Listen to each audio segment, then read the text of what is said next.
ഖത്രി എന്ന ഹിന്ദി എഴുത്തുകാരൻ്റെ നോവലാണ്. അത് മോഹൻ ടി കങ്ങഴ എന്നൊരാളാണ് വിവർത്തനം ചെയ്തത്. 4 പാർട്ടായിട്ട് വിദ്യാരംഭം പബ്ലിക്കേഷൻസ് ആണെന്നാണ് എൻ്റെ ഓർമ്മ പ്രസിദ്ധീകരിച്ചിരുന്നത്. അത് പറയുമ്പോൾ ഡിക്റ്റേറ്റീവ് നോവലെന്നോ ഭീകര നോവലെന്നോ ഒക്കെ പറയാമായിരുന്നെങ്കിലും അത് വാസ്തവത്തിൽ ഒരു രാജ്യത്തിൻ്റെ സ്വാതന്ത്ര്യ സമര കഥയായിരുന്നു. ഇന്ത്യയുടെ സ്വാതന്ത്ര്യ സമര കാലത്ത് എഴുതപ്പെട്ട കഥയാണ്. ഹിന്ദി ഭാഷയെക്കുറിച്ച് പറയും,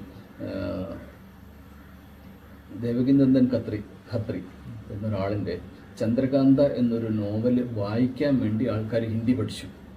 അത്രയ്ക്ക് പ്രസിദ്ധമായിരുന്നു അദ്ദേഹത്തിൻ്റെ ഈ മാന്ത്രിക നോവൽ എന്ന് പറയാവുന്ന രീതിയിലുള്ള ചന്ദ്രകാന്ത എന്ന നോവൽ. അദ്ദേഹത്തിൻ്റെ മകനാണ് ദുർഗാപ്രസാദ് ഖത്രി. ഈ നോവലൊക്കെ വായിക്കുമ്പോൾ ഇതിലൊക്കെ പറയുന്ന സ്ഥലങ്ങളും അല്ലെങ്കിൽ ഇത് ഒറിജിനലി എഴുതിയ ഭാഷയോടും ഒക്കെ വീണ്ടും താല്പര്യം കൂടുകയാണ്. ഇപ്പം പ്രേംചന്ദിൻ്റെ പ്രേമാശ്രമം എന്നൊരു നോവല് മലയാളത്തിൽ വിവർത്തനം ചെയ്യപ്പെട്ടിരുന്നു. അത് വായിക്കാൻ കിട്ടി.